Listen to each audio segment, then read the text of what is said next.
سيداتي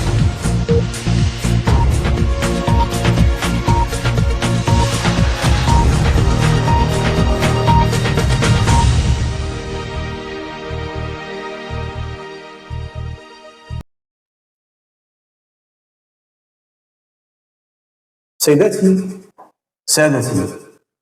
لا زال الإعلام الجزائري للأسف الشديد يصر على دخول عالم المغالطات والمهاترات والحسابات الضيقة التافهة، فهو يستغرب من دخول اللاعب الدولي المغربي سفيان رحيمي لائحة كبار إفريقيا للترشح لنيل الكرة الذهبية، وهؤلاء لا يدرون أولا غزوات هذا اللاعب في كأس عصبة آسيا،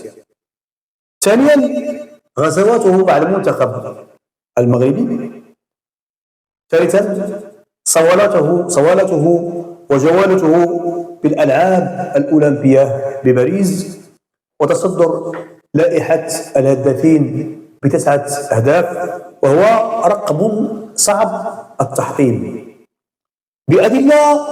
وأرقام ومعطيات تدل على نفسها ولا تحتاج من يدافع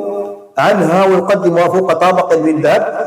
أو جمل محاباة. لكن الإعلام الجزائري تعودنا أن يعلق باحتقان على التفوق المغربي بالهرطقة والشقشقة، وهو تقليد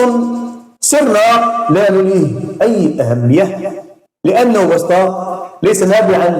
من تحليل موضوعي بل من روح شوفينية هي روح العداء. نتمنى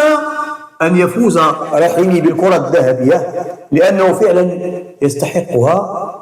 عن جدارة، مع العلم أنه المرشح الأبرز والأقوى لنيلها، وهذا غيظ من فيض فموتوا بنار الغيظ، يتكلمون بدون وازع منطقي، وكما يقول المثل يتكلمون، وكما يقول مثل عندنا في الدارجة ما كاين غير قلي وعطينا لي.